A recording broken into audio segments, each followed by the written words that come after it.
ஆண்டவரும் உலக ரட்சகருமாகிய இயேசு கிறிஸ்துவின் இனிய நாமத்தினாலே இந்த கால வேளையிலே உங்களை யாவரும் சந்திப்பதிலே மிகவும் மகிழ்ச்சி அடைகிறேன். இன்று நாம் தியானிக்கக்கூடிய தேவ வார்த்தையானது மத்தேயு 11:28. அன்பான சகோதர சகோதரிகளே, இந்த புதிய கால வேளையில் தேவன் நமக்கு கொடுக்கும் ஒரு வார்த்தை என்னவென்றால், ஒவ்வொருவரும் வாழ்க்கையில் வெளியில் தெரியாமல் சில பாரங்கள் இருக்கலாம். குடும்பத்தின் பாரங்கள், பொருளாதார பாரங்கள், பிள்ளைகளை குறித்த பாரங்கள், எதிர்காலத்தை குறித்ததான பாரங்கள், மனக்கவலைகள், தோல்விகள், ஏமாற்றங்கள் என பலவற்றை நாம் சுமந்து கொண்டு இருக்கிறோம். ஆனால் இன்று இயேசு நம்மை பார்த்து சொல்கிறார், என்னிடத்தில் வாருங்கள் என்று அழைக்கிறார்.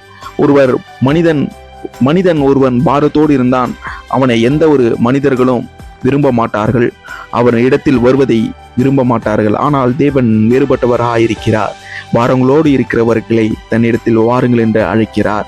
இயேசு உன்னை பார்த்து முதலில் நீ திருந்துவிட்டு என்னிடத்தில் வா என்று சொல்லவில்லை, நீ பாரத்தோடு இருக்கும்போது என்னிடத்தில் வா என்று அழைக்கிறார். நீங்கள் வசதியாகவும் ஆசீர்வாதமாகவும் இருக்கும்போது என்னிடத்தில் வா என்று தேவன் ஒருபோதும் அழைப்பதில்லை. நீங்கள் வருத்தத்தோடு, நீங்கள் பாரத்தோடு, நீங்கள் கண்ணீரோடு பிறர் உங்களை புறக்கணித்த நிலையில்தான் உங்களை தேவன் அழைக்கிறவராயிருக்கிறார்.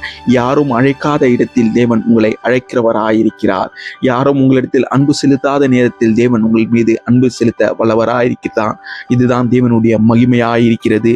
நீங்கள் ஒருவேளை பாரத்தோடு இருந்தீர்கள் என்றால், இந்த தினம் தேவனோடு நீங்கள் செல்லும் போது, தேவனை நோக்கி பார்க்கும் போது, தேவன் அவ்விதமான பாரத்தை நீக்கி உங்களுக்கு சமாதானத்தையும் சந்தோஷத்தையும் ஆசீர்வாதத்தையும் தர வல்லவராயிருக்கிறார். நம்முடைய பாரங்களை இயேசுவிடத்தில் ஒப்படைப்போம். நீ சுமக்கும் பாரத்தை விட உன்னதத்தை தாங்குகிற கர்த்தர் பெரியவர். உன் பிரச்சனைகளை விட உன் தேவன் பெரியவர். உன் கண்ணீரை விட அவருடைய இரக்கம் பெரியது.